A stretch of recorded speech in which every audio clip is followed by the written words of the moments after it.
Ya, ok. Entonces, continuando, ya terminamos con los líquidos serosos y también es importante este líquido de diálisis peritoneal, ¿ya? Ahora vamos a pasar a otro líquido totalmente diferente, que es el líquido cerebroespinal o líquido cefalorraquídeo, ¿ya?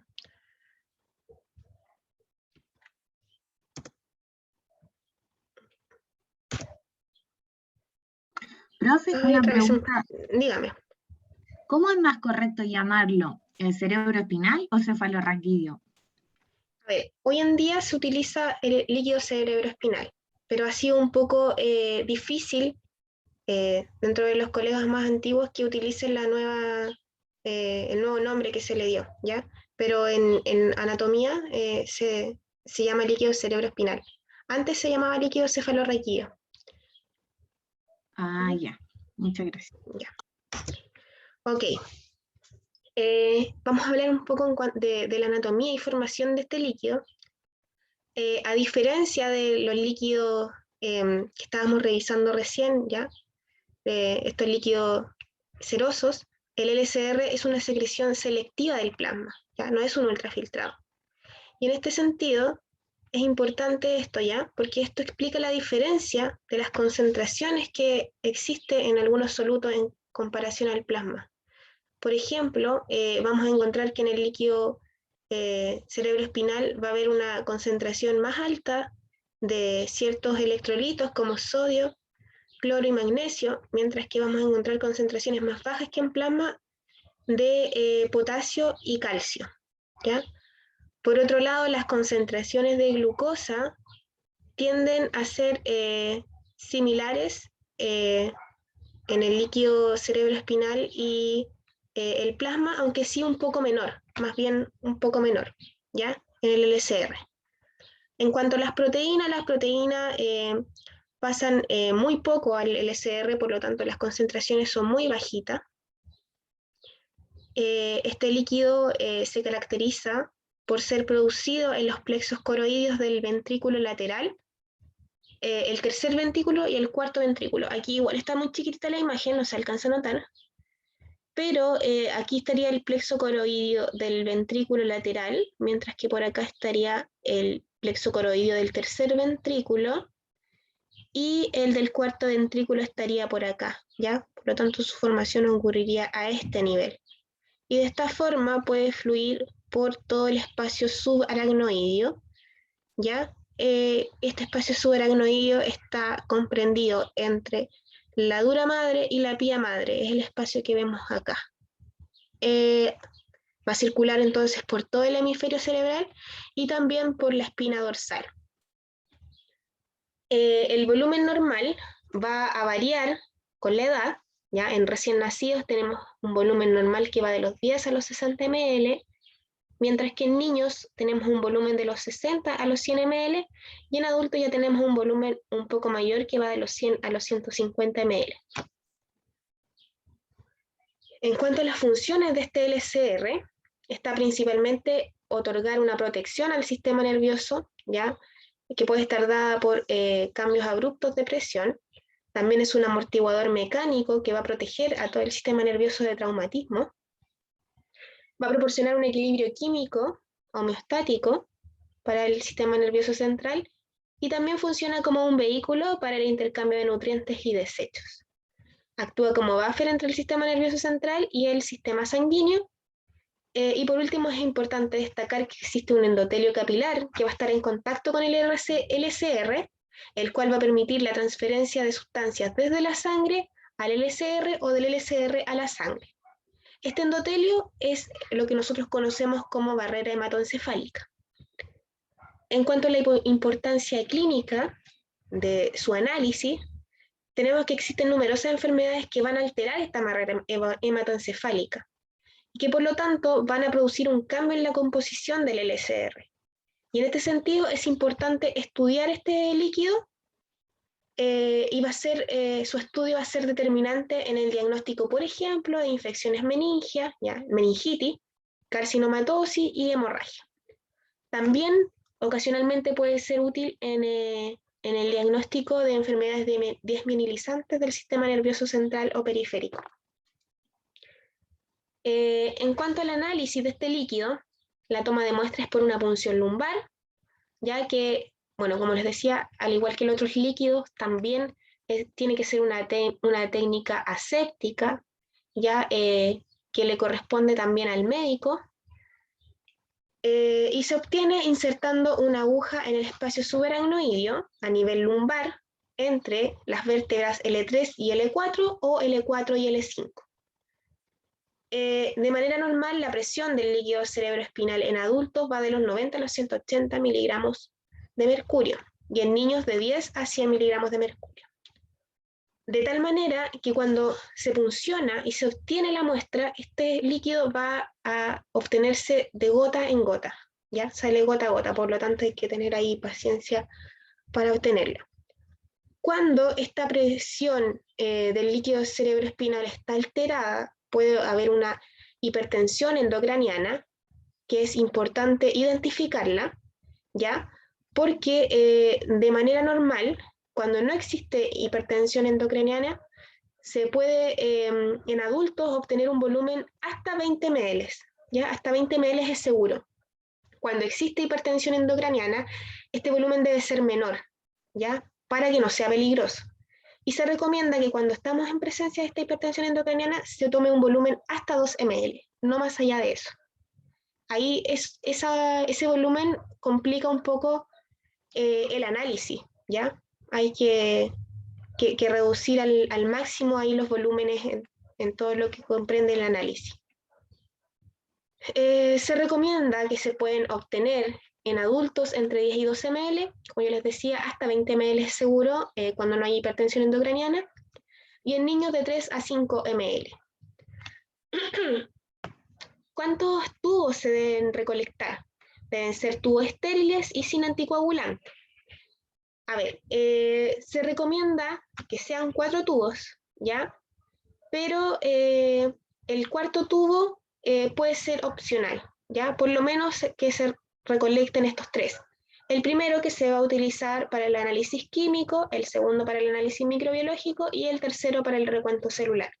El otro cuarto tubo, que es opcional, se puede utilizar para estudios moleculares, ¿ya? De agentes infecciosos o también para la búsqueda de células malignas. Recordemos también que las células malignas se pueden buscar en este tubito que sería el de recuento celular, ¿ya? En cuanto a su conservación y transporte, al igual que todos los líquidos, debe ser analizado lo más pronto posible, por lo tanto se recomienda que se envíe lo antes posible al laboratorio una vez que se obtenga. De no ser así, se debe mantener refrigerado para el recuento celular, si no se puede analizar inmediatamente, y se debe congelar para las pruebas químicas y serológicas. Importante, al igual que los anteriores, que jamás tenemos que refrigerar el tubo que va a ser utilizado para los exámenes microbiológicos. En cuanto al examen macroscópico, su aspecto normal es claro y cristalino, se describe como agua de roca, ¿ya? En cuanto al color, se debe evaluar pre y postcentrifugación. Ya tenemos que podemos observar un color rojo o rosa cuando hay presencia de sangre, y en este sentido es importante diferenciar cuando existe una punción traumática de una hemorragia subaracnoidea. O normalmente, hasta hace unos años atrás, se utilizaba el término xantocromía para describir un líquido cerebroespinal de coloración amarilla, ¿ya? Anaranjado o amarillo. Pero ¿qué pasa? Que la xantocromía se utilizaba para describir cualquier líquido que tuviese presencia de algún pigmento biliar. Y los pigmentos biliares tenían una coloración que iba desde el amarillo hasta el verde verdoso, ¿ya? Por lo tanto, la CLCI recomienda que ya no se use esta terminología xantocromía y más bien que se describa el color que presenta el líquido. Sin embargo, algunas personas todavía utilizan esta terminología, xantocromía, y la utilizan para describir cualquier color presente en el líquido. Tenemos que el color anaranjado puede ser producto de la presencia de oximoglobina, mientras que un color amarillo puede estar dado por la presencia de bilirrubina. Ambos productos de degradación de los glóbulos rojos. Cuando observamos un color café, puede ser producto de una metástasis cerebral de melanoma y está dado por la presencia de melatonina. Es importante observar el sobrenadante postcentrifugación, ¿ya? Para poder diferenciar una punción traumática de una hemorragia subaracnoidea. Cuando el sobrenadante es incoloro, se trata de una punción traumática, ¿ya? Todos los eritrocitos van a precipitar. Cuando el sobrenadante es sanctocrómico, es decir, presenta una coloración más bien rojiza, va a estar dado por una hemorragia subaracnoidea, ¿ya? Bueno, esa es una forma de diferenciarla. La otra fórmula de diferenciar es evaluando los diferentes tubos, ¿ya? Como yo les decía, se pueden obtener hasta 4 tubos, donde cuando es una punción traumática en el primer tubo, se va a observar una coloración más intensa, rojiza más intensa. A medida que voy avanzando en la obtención de los tubos, esa coloración va a perder intensidad, ¿ya? Pero cuando se trata de una hemorragia subaracnoidea, la intensidad de la coloración rojiza va a ser homogénea en todos los tubos, ¿ya? La turbidez puede estar dada por el aumento en el recuento de glóbulos rojos, como también en el recuento de glóbulos blancos. Puede estar dado cuando hay en leucocitos un recuento mayor a 200 células por microlitro y en glóbulos rojos un recuento mayor a 400 células por microlitro. También se ha observado cierto grado de turbidez por la presencia de microorganismos o proteinorraquia. Bueno, y como les decía, es importante diferenciar la intensidad de esta coloración o turbidez dada por los glóbulos rojos en la para poder diferenciar una punción traumática de una hemorragia subaracnoidea. ¿Otra manera de diferenciarla? Dígame. Una pregunta, ¿todos los tubos se centrifugan? A ver, para evaluar la coloración, tienes que evaluarla en todos los tubos. Para evaluar la coloración en el sobrenadante y en el precipitado, yo te recomendaría que solamente se centrifugue el primer tubo, ¿ya?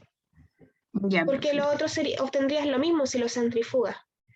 Entonces, al centrifugar, recuerda que solamente es para evaluar si el el precipitado, solamente el precipitado queda con coloración roja o el sobrenadante también. Cuando el sobrenadante continúa con una coloración roja, hemorragia subaracnoidea. Si el sobrenadante es incoloro, punción traumática.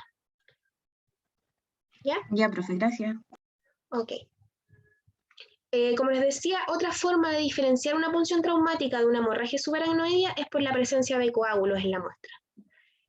La presencia de coágulos se va a observar frecuentemente en punciones traumáticas, pero no en hemorragia subaracnoidea. ¿Ya? Y aquí tenemos la intensidad de estos colores, ¿cierto? Que va a ir, si yo observo esto, podría decir que desde el tubo 2 al tubo 5, podría describir una sanctocromía, porque todos están dentro de la gama de colores de los productos de degradación del glóbulo rojo. ¿Ya? Pero como les decía, ahora en la actualidad se recomienda no usar ese término y más bien describir el color. En cuanto al examen microscópico, se debe hacer recuento celular, ¿ya? De glóbulos rojos. De manera normal, el líquido cerebroespinal no contiene glóbulos rojos. Vamos a poder observarlo cuando hay una punción traumática o una hemorragia subaracnoidea. Y los glóbulos blancos normalmente presentan un recuento muy bajo. Este recuento se puede realizar de forma manual, ya en un hemocitómetro o cámara de Neubauer, que es la que aparece aquí, que ustedes me dicen que ya la conocen de hematología, o en un equipo automatizado que esté validado para el uso de líquidos biológicos. Este equipo automatizado normalmente es un equipo de hematología, ¿ya? Y este equipo va a informar igual el recuento en células por microlitro. La desventaja que tiene el equipo es que muchas veces no puede diferenciar, por ejemplo, no sé, de levaduras, células de levadura ya, o otros artefactos. Por eso siempre a veces el ojo es mucho mejor en este sentido. Un aumento en el recuento de leucocitos ya va a estar dado por infecciones de cualquier origen, viral, bacteriana, micótica, por algún parásito. También se observa en alergias, en algunas enfermedades como leucemia, esclerosis múltiple, en hemorragia, ¿ya? En el síndrome de Guillain-Barré, por ejemplo. La fórmula diferencial de los leucocitos nos va a ayudar a establecer cuál es la línea celular predominante, ya sea neutrófilos o linfocitos. Se recomienda utilizar la tinción de Mayringwald-Giemsa o Wright, ¿ya? Y se recomienda que este recuento diferencial sea por citocentrifugación o citospin. ¿Qué es la citocentrifugación? ¿Ya? Es una centrífuga donde la muestra va a ir contenida en este artefacto que está acá. ¿Ya? La muestra va aquí, en esta cubetita, que tiene una forma cónica. Y aquí, al fondo de este cono, tiene una perforación, ¿ya? Y entre esta cubeta y el portaobjeto va a ir un papel filtro, un papel absorbente. Y todo esto está montado dentro de un citoclip, que es lo que está aquí, ¿ya? Esto hay uno para cada muestra, obviamente, y después se coloca en la centrífuga. La fuerza centrífuga va a hacer que todas las células decanten al fondo de esta cubetita cónica y la muestra pase concentrada por este papel absorbente. El papel va a absorber toda la parte líquida, por lo tanto queda una película celular estampada en el portaobjeto. Esto después se fija y se tiñe. ¿Ya? No todos los laboratorios van a contar con esta citocentrífuga, ¿ya? Porque es un equipamiento un poco más difícil de acceder. Así que en algunos lados se pueden encontrar con que simplemente se haga un extendido de la muestra y posteriormente se tiña. ¿Ya? Se recomienda, cuando es de manera manual, sin esta citocentrífuga, que un volumen de alrededor de 0,5 ml de líquido corre para los otros líquidos también, que ya les mostré. Se centrifuga a una velocidad de 1000 RPM por 4 minutos. ¿Ya? Y después, bueno, siempre hay que tener un poquito de volumen de líquido para poder reconstituir el precipitado. Entonces después se toma una muestra, se coloca en la lámina de vidrio o en el portaobjeto y se hace un extendido. Y eso posteriormente se fija y se tiñe. Sin embargo, la citocentrífuga aumenta mucho más la sensibilidad, ¿ya? Así que sí se recomienda su uso, es el gold estándar, pero se puede hacer de esta manera manual el extendido, ¿ya? Bueno, aquí se observan células atípicas de carcinomatosis meningea, ¿ya? En cuanto a los tipos celulares que podemos encontrar en el examen citológico, podemos separarlos en todo lo que son células hematopoyéticas, normales, ya que podríamos encontrar linfocitos, bueno, linfocitos reactivos no, monocitos, macrófagos, neutrófilos, eosinófilos, pero recuerden que el recuento de leucocitos es muy bajo en el SR, por lo tanto podríamos encontrar uno que otro. También células plasmáticas, blastos, ya siempre se deben informar los blastos o células de linfoma, pero esto ya sería algo más anormal, algo patológico, por lo tanto siempre es importante informar todo lo que observemos que no sea normal. También podemos encontrar células no hematopoyéticas que muchas veces no se informan, pero es importante que las reconozcamos para que no las vayamos a confundir con otros tipos de células, ¿ya? Por ejemplo, células de la matriz germinal o células de revestimiento ya de los plexos coroideos o ependimarias. Aquí tenemos estas células ependimarias, ¿ya? O células leptomeningia. También podemos encontrar, como les decía, dentro de las células no hematopoyéticas, células tumorales o metastásicas, que estas sí es importante informarlas y describirlas. Bueno, acá hay una infiltración de células de mieloma múltiple en el SR, que es frecuente también encontrarlo en pacientes con mieloma. Células ependimarias, como les decía, son normales, muchas veces no se incluyen, Bueno, acá hay un cuadro citológico que presenta una celularidad mixta, donde podemos observar retículos monocitos, que serían estos que están aquí, aquí, acá, y también una alta concentración de neutrófilos. Acá tenemos un cuadro citológico con predominio de células linfoides, ya que podría estar dado por una meningitis de origen viral, y una meningitis eosinofílica, donde tenemos un aumento en el recuento de eosinófilos. Aquí esta tablita se encuentran los valores normales o de referencia para el recuento diferencial, ¿ya? Hay una distinción ahí entre recién nacidos y adultos, ¿ya? El examen microbiológico se recomienda solamente hacer tinción de Gram. Aquí en esta imagen podemos observar diplococos Gram negativos, ¿ya? Son estos de aspecto lanceolado, que sería Neisseria meningitidis, ¿ya? Uno de los principales agentes causales de meningitis. En cuanto al cultivo de este LCR, se recomienda hacerlo en agar sangre, chocolate y caldo BHI, ¿ya? Siempre se utilizan estos tres. Es importante que lo sepan porque este es uno de los líquidos que llega con mayor frecuencia al laboratorio. Y lo otro, que después lo van a ver igual en microbiología, que el cultivo de LCR siempre se debe incubar en una atmósfera de 5 a 10% de CO2 en un jarro con vela. Y así, tal cual como aparece aquí. No sé si van a tener la oportunidad de hacerlo el próximo año en microbiología de manera presencial, espero que sí. Es un tarro que tiene la profesora Paulina, siempre tiene un tarro donde coloca las placas y arriba lleva una velita. Y abajo lleva papel de esta toalla nova humedecido, ¿ya? Y esto se deja incubar de 35 a 37 grados por 24 a 48 horas. ¿Por qué esta atmósfera de CO2? Porque es importante para el cultivo de Streptococcus pneumoniae, ¿ya?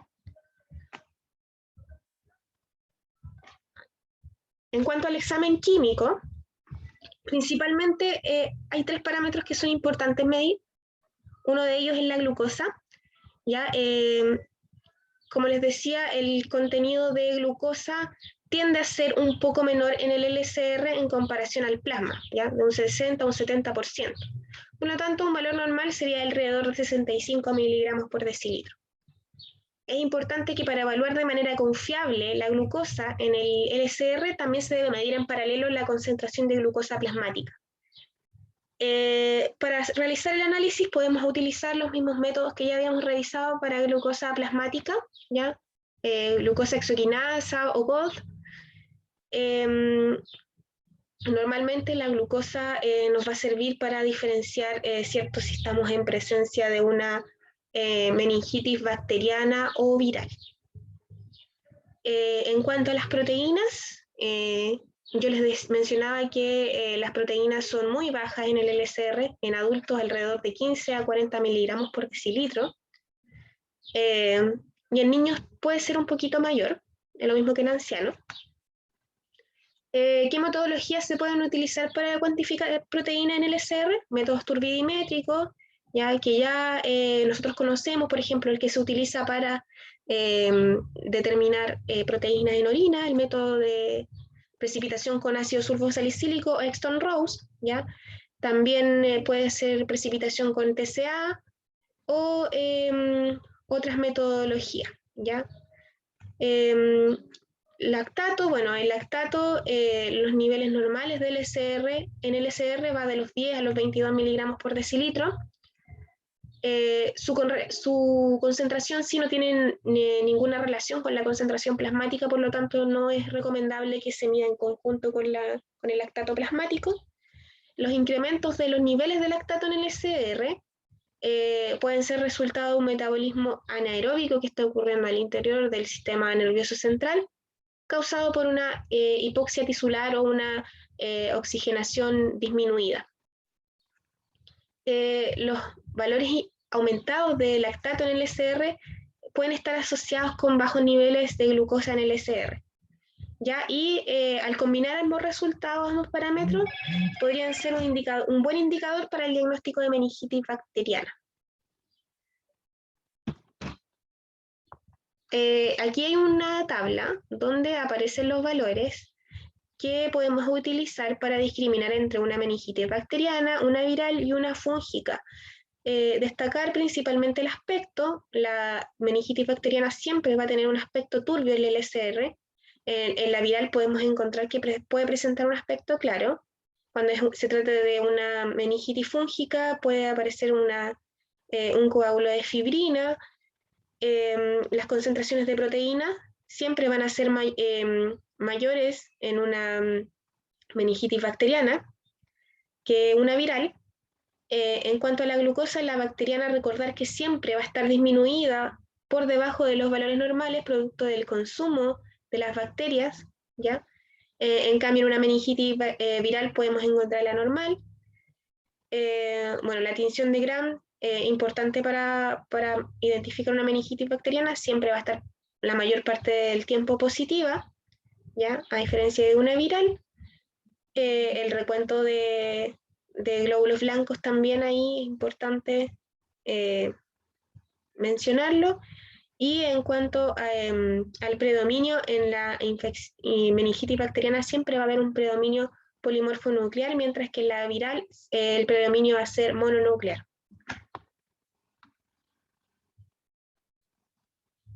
Ok, entonces ahora vamos a pasar al líquido sinovial, ¿ya? Que otro líquido que también pueden encontrarse, quizás no con tanta frecuencia, pero podría ser, ¿ya?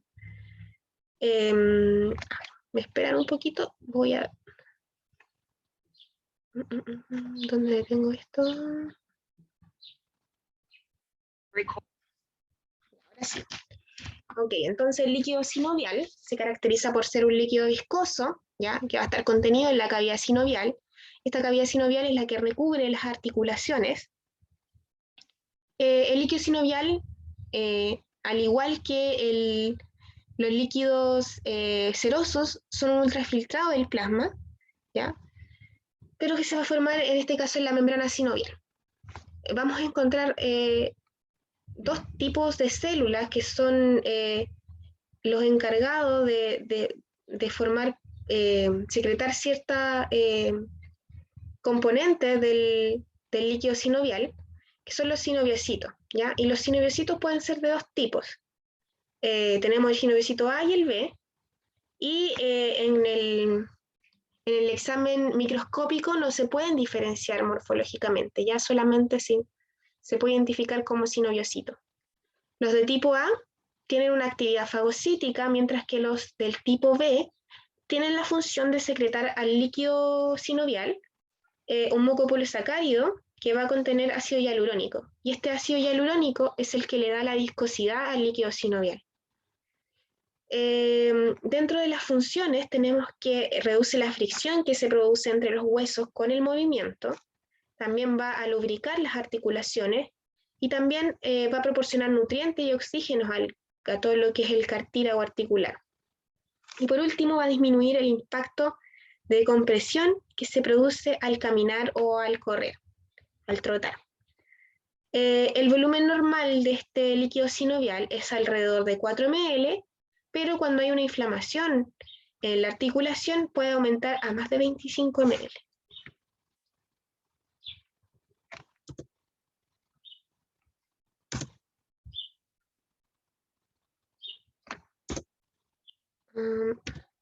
Sí. En cuanto a la toma de muestra, se hace por una artrocentesis, ¿ya? Todos estos procedimientos, como les decía, son de responsabilidad del médico, ¿ya? Bajo una técnica séptica igual, técnica estéril, y se recolecta directamente de la articulación, la cual debe estar inflamada. Siempre se indica bajo una inflamación de la articulación y se obtiene mediante aspiración. Idealmente se puede recolectar entre 3 a 5 ml.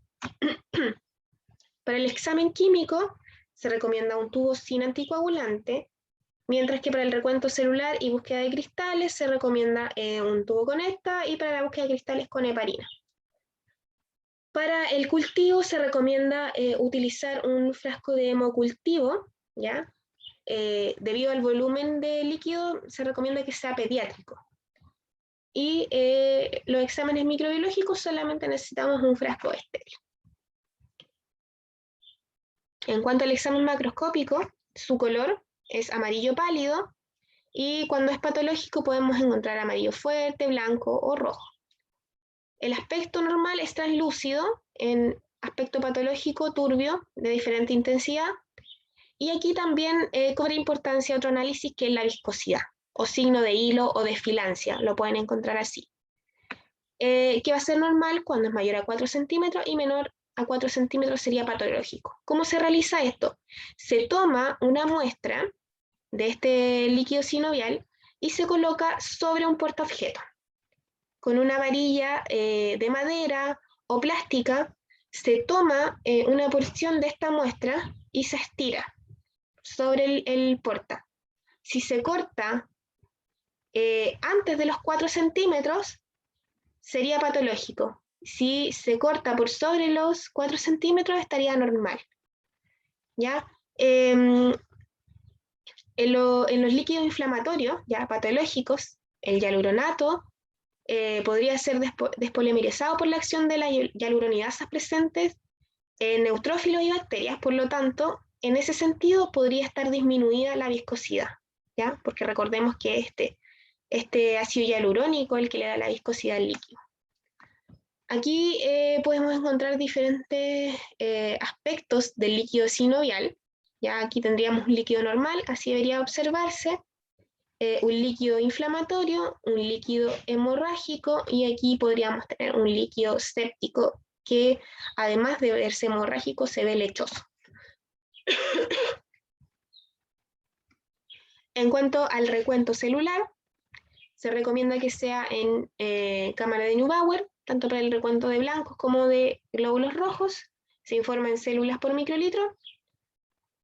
Sí se recomienda que antes de cargar la muestra se diluya con una solución salina isotónica para alisar glóbulos rojos, ¿ya?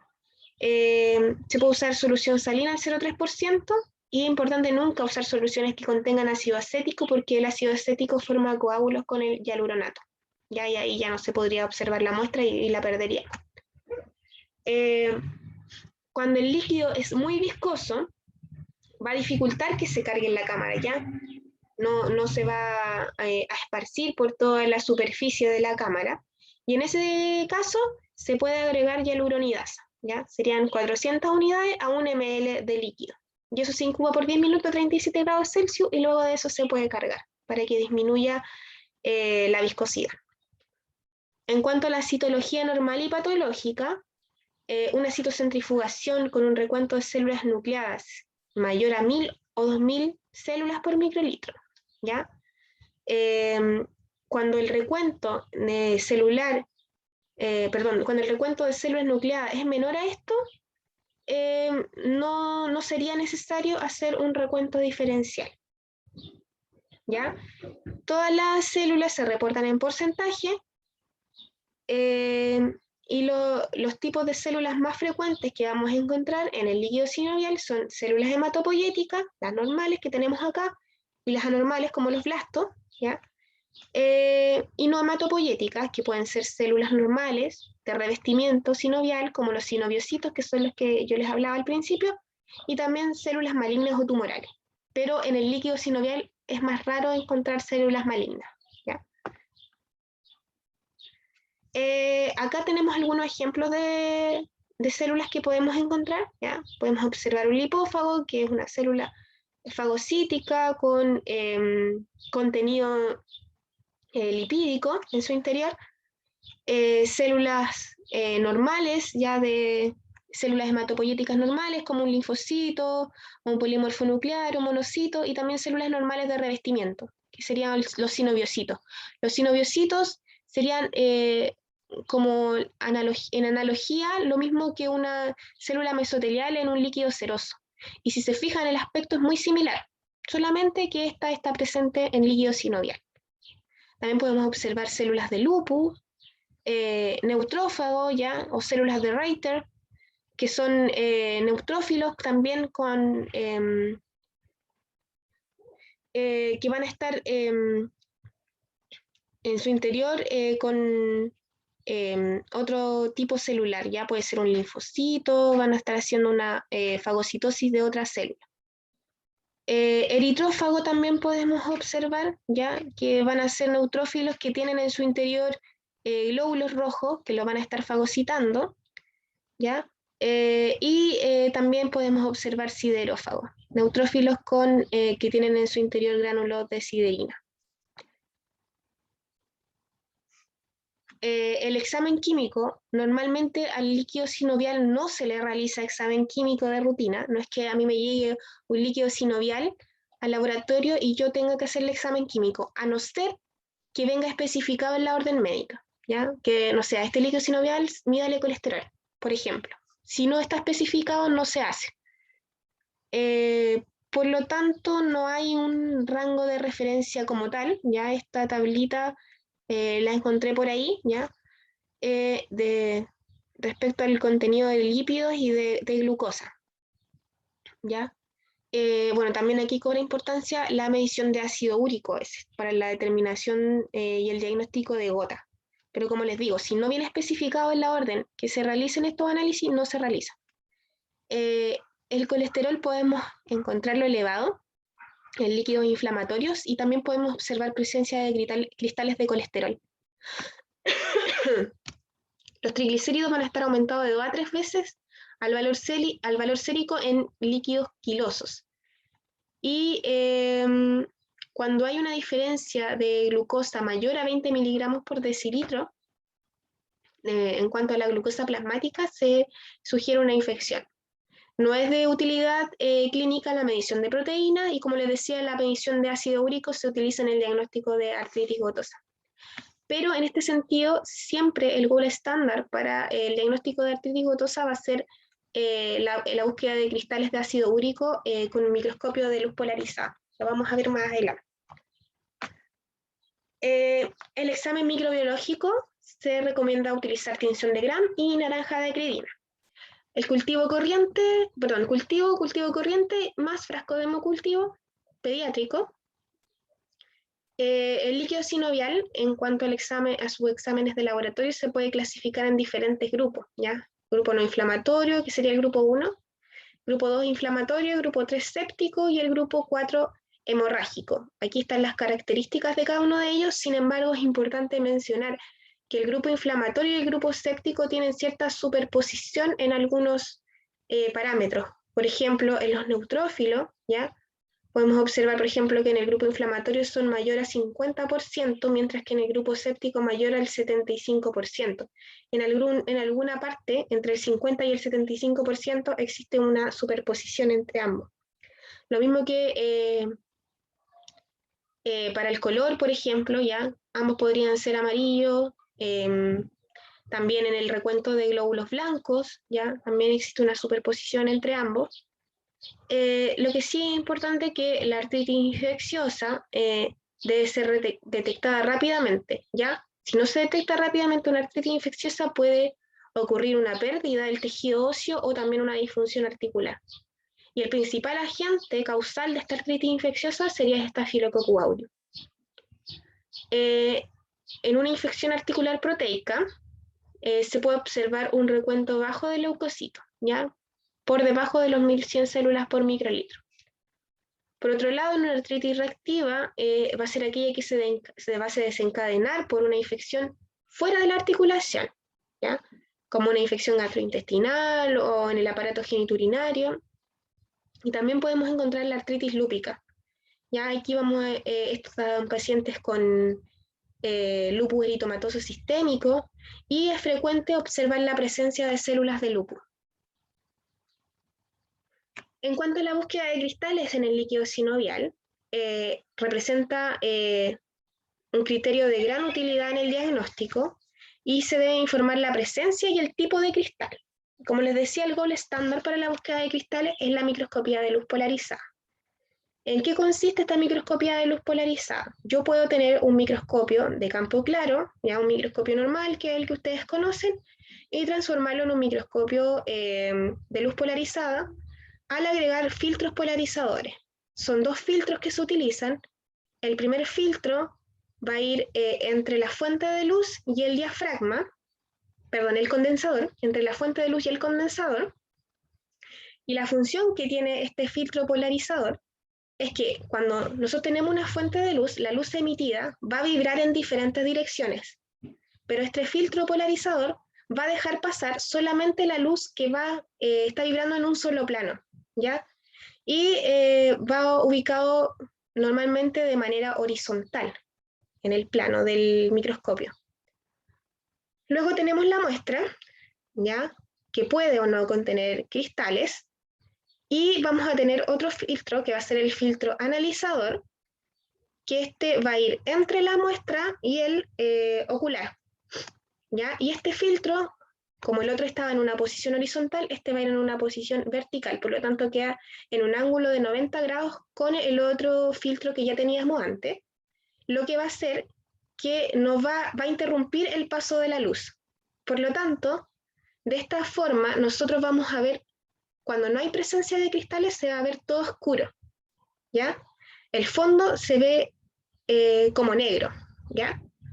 Y lo único que va a transmitir luz van a ser estos cristales. Y se basa principalmente en que cuando yo utilizo esta microscopía de luz polarizada, vamos a tener elementos que van a ser isótropos, ¿ya? Que van a refractar la luz en un solo ángulo, y vamos a tener elementos que son anisótropos, que van a refractar la luz en diferentes grados, en diferentes ángulos. Y estos elementos anisótropos se caracterizan por presentar una birrefringencia. Y la mayoría de los cristales tienen esta característica. Por lo tanto, cuando yo tengo la presencia de un cristal birrefringente, se va a ver todo el fondo oscuro y lo único que va a refractar la luz van a ser estos cristales, ¿ya?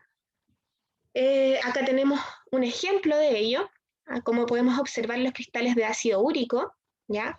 Acá un cristal de pirofosfato de calcio, y el caso de los cristales de lípido, que es súper característico observar esta forma de cruz de Malta, se describe como una cruz de Malta, ¿ya? Tenemos acá la presencia de cristales de colesterol, que su forma es muy similar a la de los cristales de colesterol que encontramos en orina. Súper importante que cuando la muestra está coagulada, solamente vamos a realizar el recuento en cámara y la pesquisa de cristales. Ya la fórmula diferencial no se realiza porque va a perder sensibilidad.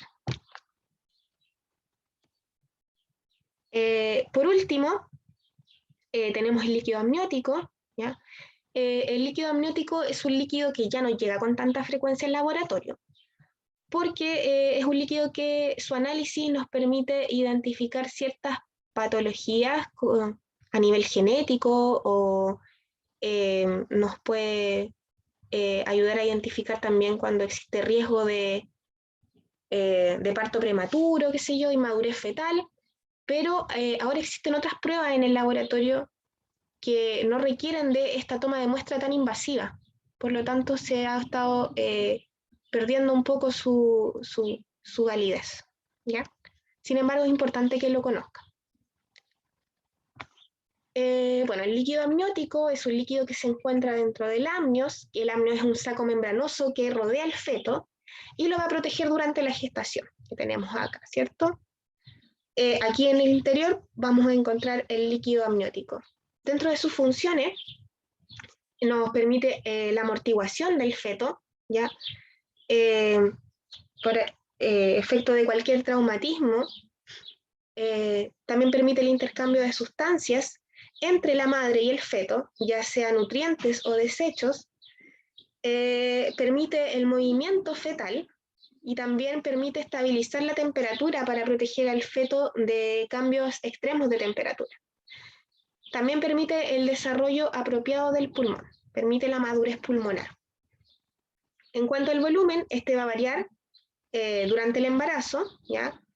En la semana 12, por ejemplo, vamos a tener un volumen de 25 a 50 ml y alcanza su máximo nivel a las 37 semanas de gestación, entre 800 y 1200 ml. Y este volumen va a disminuir gradualmente antes del parto, es decir, después de las 37 semanas empieza a disminuir. Respecto al volumen, podemos tener dos condiciones: polihidroamnio, cuando el volumen es mayor a 1200 ml y está asociado con malformaciones fetales y congénitas, malformaciones fetales congénitas, Y podemos tener, por otro lado, cuando el volumen está disminuido por debajo de los 800 ml, un oligohidroamnio. Y este se ha asociado con la ruptura prematura de membrana.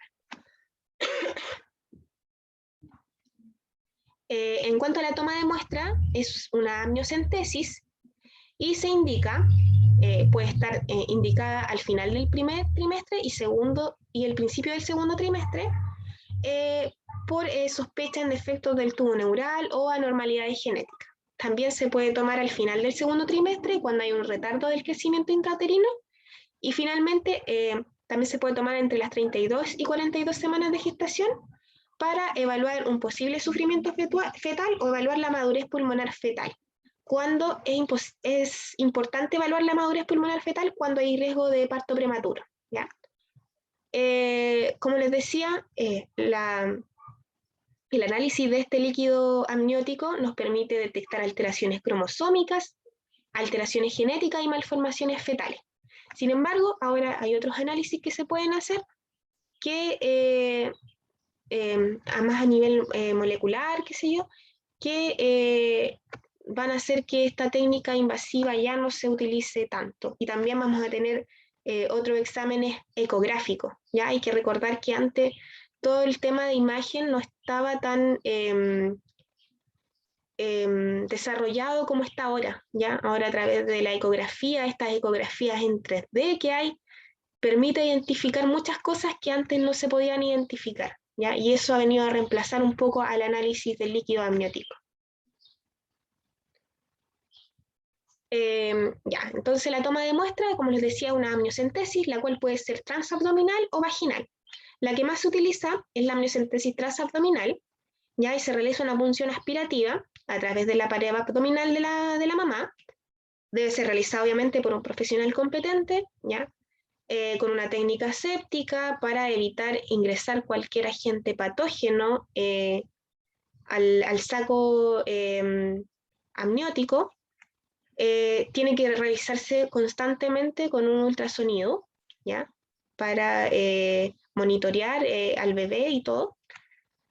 Además está decir que debe ser un procedimiento seguro, donde se utiliza una aguja larga como la que se observa aquí, porque recordemos que tiene que atravesar toda la pared transabdominal y debe ser hueca y debe traspasar el abdomen, el útero y el saco amniótico, ¿ya? Por eso la longitud de la jeringa. No sé yo, pero yo creo que es una técnica bastante invasiva.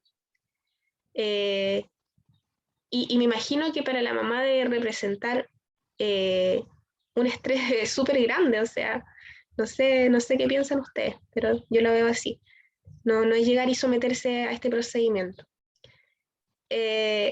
En ese sentido también está alternativamente la toma de muestra a través de la vagina, ¿ya? Pero sin embargo se evita realizar esta toma de muestra ya que puede haber contaminación con células descamativas y bacterias del tracto vaginal, ¿ya? Por lo tanto hay un mayor riesgo de infección para el feto.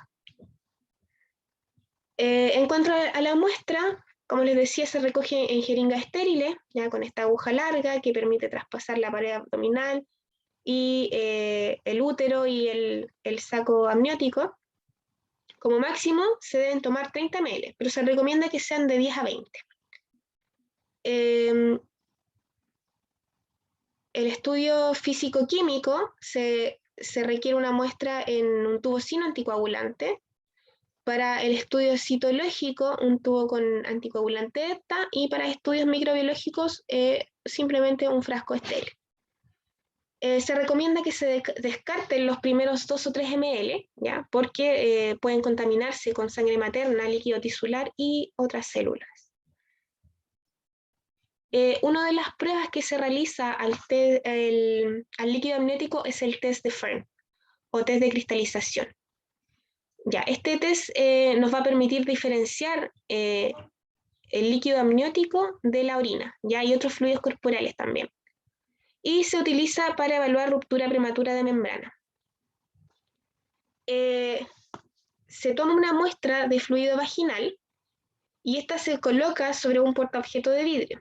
¿Ya? Dejamos que se seque a temperatura ambiente y la observamos en microscopio con un objetivo de 10 y de 40. Si observamos la presencia de estos cristales tipo helecho, que es lo que observamos acá, ya se observa así, esto va a estar dado por un alto contenido de proteínas y cloruro de sodio, ¿ya? Por lo tanto, tendríamos aquí que habría presencia de líquido amniótico, ¿ya? En el fluido vaginal. Por lo tanto, nos va a permitir identificar, como les decía yo, cuando hay una ruptura de la membrana. También tenemos otros análisis que nos van a permitir diferenciar de orina materna en este caso y líquido amniótico, que es la creatinina y la urea, ¿ya? En la orina ambas van a estar a concentraciones mucho más altas.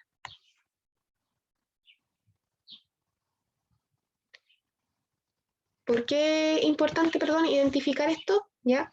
Porque si es que existiese alguna punción vesical por error cuando se toma la muestra, ¿ya? En cuanto al examen macroscópico, el color puede ser incoloro o amarillo pálido. El aspecto de ser de leve a moderadamente turbio. Ya acá es importante destacar eso porque todos los líquidos que habíamos estado viendo anteriormente, todos tenían un aspecto claro, ¿ya? En cambio acá puede ser que de manera normal lo encontremos un turbio, pero muy moderado. Cuando tenemos un líquido amniótico marcadamente hemorrágico, puede significar que haya un traumatismo, un trauma abdominal o una hemorragia intraamniótica. Cuando tenemos un líquido amniótico de color amarillo, puede indicar que estemos en presencia de una enfermedad hemolítica del recién nacido producto de la bilirrubina, ¿ya? Por un aumento de la bilirrubina que se observa en esta patología, podemos encontrar esta característica en el líquido amniótico. Un líquido amniótico verde nos indica que hay una contaminación con meconio, y un líquido rojizo o café nos indica muerte fetal. En cuanto al examen microscópico, para el recuento de leucocitos también se recomienda el uso de la cámara de Neubauer. Recordar que en condiciones normales no deberíamos encontrar leucocitos, ¿ya? Un resultado positivo está dado por un recuento sobre 50 leucocitos por milímetro cúbico. Es útil el recuento de leucocitos cuando se sospecha de cariopneumitis, que es una infección dentro del saco amniótico, ¿ya? La cariopneumitis se caracteriza por tener un recuento de blancos mayor a 50 por microlitro, con un predominio de polimorfos nucleares, una disminución en la concentración de glucosa por debajo de los 16 miligramos por decilitro, y la tinción de Gram obviamente va a dar positiva, al igual que el cultivo. La fórmula diferencial de leucocitos se utiliza citocentrífuga, o si no puede ser un extendido manual, y aquí se recomienda la tinción de Wright. Se debe informar el porcentaje de neutrófilos, linfocitos, monocitos, eosinófilos, etcétera, como se hacen los otros líquidos. Para el recuento de eritrocitos también se recomienda el uso de la cámara de Neubauer. Se ha observado que el recuento de eritrocitos está aumentado en punción traumática, trauma abdominal y hemorragia intraamniótica. También se utiliza otro examen, que es el de células anaranjadas, ya que, bueno, estas células son células fetales descamativas que se tiñen con colorantes lipídicos, ¿ya? Como uno de ellos es el azul de Nilo, ¿ya? En presencia del azul de Nilo, a una concentración del 0,1%, estas células fetales descamativas se tiñen de naranjo, anaranjado. Ya, actualmente esta técnica no se usa mucho en la clínica, ya que, como yo les decía, se han reemplazado por otros exámenes para evaluar la madurez fetal. Sin embargo, es importante que veamos qué significa cada uno de ellos. Se informan en porcentaje estas células, ¿ya? En relación a las otras células que podamos encontrar. Y de manera normal, tenemos que cuando estamos antes de la semana 34 de embarazo, deberían ser estas células alrededor del 1%. Entre la semana 34 y 38 deberían rondar alrededor del 10%. entre la semana 38 y 40 del 10 al 50%, mientras que en la semana 40 estas células anaranjadas deberían ser mayor al 50%. Cuando no se cumplen estos porcentajes es porque hay una inmadurez fetal para la edad gestacional que tiene la madre. ¿Ya? En cuanto al examen químico, la bilirrubina, como les mencionaba anteriormente, se utiliza para evaluar sufrimiento fetal o enfermedad hemolítica del recién nacido. Es importante, en este caso, proteger la muestra de la luz. Ya sabemos que la bilirrubina es sensible a la luz. El valor de referencia está entre los 10 y 30 microgramos por decilitro, y como interferente tenemos células, sangre y meconio. La glucosa, con valores disminuidos, tenemos que es sospechoso de infección, una cariomionitis, y para poder medirla requiere de métodos analíticos que sean muy sensibles, ya porque las concentraciones son bajitas. En cuanto al examen químico, se hace un análisis de diferentes fosfolípidos que van a servir para evaluar la madurez pulmonar fetal. Esto es importante evaluarlo cuando existe un riesgo de parto prematuro. ¿Ya? Vamos a tener 4 exámenes que se realizan, ¿ya? La razón lecitina, esfingomielina, fosfatidilglicerol, test de Clement y los cuerpos lamelares. La razón lecitina, esfingomielina, ¿ya? Es el gol estándar en las pruebas de madurez fetal pulmonar, y se basa en que el surfactante pulmonar está compuesto por una mezcla compleja de lípidos en un 90% y además tiene proteínas en un 10%.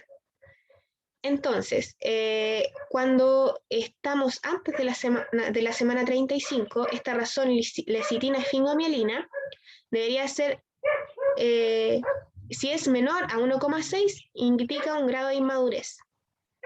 Si a las 35 semanas esta razón de lecitina esfingomielina es mayor a 2, hay madurez y por lo tanto, si hay riesgo de parto prematuro, este sería más seguro. En cuanto a la medición cuantitativa, se realiza por cromatografía de capa fina, ¿ya? O TLC, y como interferente presenta sangre y meconio, al igual que los otros parámetros que revisan. El fosfatidilglicerol va a estar presente en la superficie del pulmón y esto va a promover la propagación del surfactante pulmonar. Por lo tanto, se puede detectar a partir de las 35 semanas de gestación. Sin embargo, la diabetes gestacional retrasaría su producción.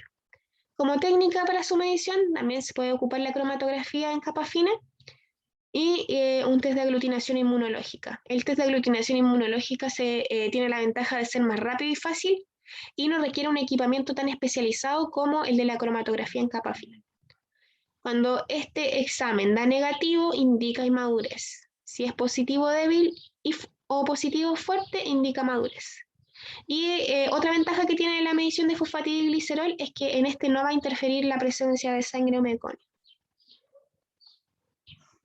El test de Clement, o prueba de estabilidad de espuma, ¿ya? Se basa en el principio de que cuando hay una cantidad suficiente de surfactante pulmonar, este va a generar una capa de burbujas en la interfase aire-líquido, es decir, en la superficie, ¿ya? Cuando se agita en presencia de etanol. Por lo tanto, ¿cómo se hace? Yo necesito 0,5 ml de líquido amniótico más etanol al 95% y tengo que tener diferentes tubos, ¿ya? Que tengan una cantidad de etanol que va de los 0,42 a los 0,55 ml. Se recomienda que se vaya incrementando de 0,01 ml, por lo tanto necesito una serie de tubos. Estos se van a agitar por 15 segundos y luego los voy a evaluar de manera visual, ¿cierto? Y tengo que observar en cuál de los tubos se deja de apreciar esta capa de burbujas, ¿ya?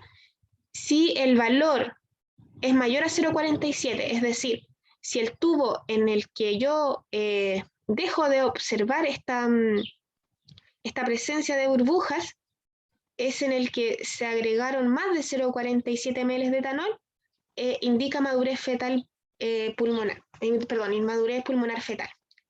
¿ya? Por el contrario, si el tubo en el que se dejó de observar estas burbujas fue el que se agregó una menor cantidad de 0,47 ml, indicaría que hay inmadurez. Las ventajas es que es rápido, es fácil y de bajo costo. Solamente necesitamos tubos de ensayo y etanol. Y las desventajas es que hay un gran número de falsos negativos, ya que depende mucho del observador. Y aquí sí va a interferir la sangre y el meconio. Por último, los cuerpos lamelares son gránulos que van a almacenar surfactante pulmonar y son secretados por el pulmón alrededor de la semana 24. ¿Ya? Estos van a ingresar al líquido amniótico, sin embargo, a la semana 26. Y hacia el final del tercer semestre aumentan en concentración desde los 50.000 a los 200.000 por microlitro. El recuento de estos cuerpos lamelares se puede obtener usando el canal de plaquetas de analizadores automatizados de hematología por el método de impedancia. Ya lo puedo hacer con un autoanalizador hematológico. La muestra que requiero es un tubo sin anticoagulante y el informe se realiza así: LBC, que son cuerpos lamelares por microlitro. Tiene valores de referencia. Cuando los cuerpos lamelares son menores a 15.000 por microlitro, indica inmadurez. Entre los 15.000 y los 50.000 por microlitro sería un valor indeterminado, y cuando son mayores estos cuerpos lamelares a los 50.000 por microlitro, indicaría madurez pulmonar fetal. Importante, al igual que en las otras pruebas, no utilizar muestras que contengan sangre o meconio. Y por último, chicos, importante también realizar el examen microbiológico del líquido amniótico, para lo cual como tinción vamos a utilizar tinción de Gram, naranja de acridina y calcofluor. Si el Gram da positivo, es diagnóstico de carioamnionitis, ¿ya? Porque recordemos que el líquido amniótico es un líquido estéril, por lo tanto la presencia de cualquier bacteria nos va a indicar que hay una infección en el saco amniótico. Se realiza también una observación directa, ¿ya? Se puede realizar sin tinción. También podemos realizar pruebas moleculares, que el cultivo puede ser cultivo anaerobio, aerobio, de micoplasma, ¿ya? Y ureaplasma, que son estos patógenos que pueden infectar el tracto vaginal, ¿ya? El micoplasma y ureaplasma. Sin embargo, son de poca utilidad por la demora de los resultados. Recordemos que los cultivos tardan por lo menos 48 horas. Así que cuando existe una carioamnionitis y al momento en que obtengo los resultados, muchas veces ya es demasiado tarde, ¿ya? Los principales microorganismos que pueden infectar el saco amniótico es Ureaplasma urealyticum, Gardnerella vaginalis, Streptococcus galectiae, Mycobacterium hominis y Candida albicans. Todos son microorganismos que pueden infectar el tracto vaginal, ¿ya? Bien, chicos, eso sería, creo que es la última. No sé si alguien tiene alguna duda antes de detener la grabación. Chicos, si siguen ahí. Por mi parte no, profe. Ya, muy bien entonces. Era harta materia. Si les surge cualquier duda en algún momento me la pueden consultar, ¿ya? Traté de hacerlo lo más resumido posible. Entonces vamos a detener la grabación.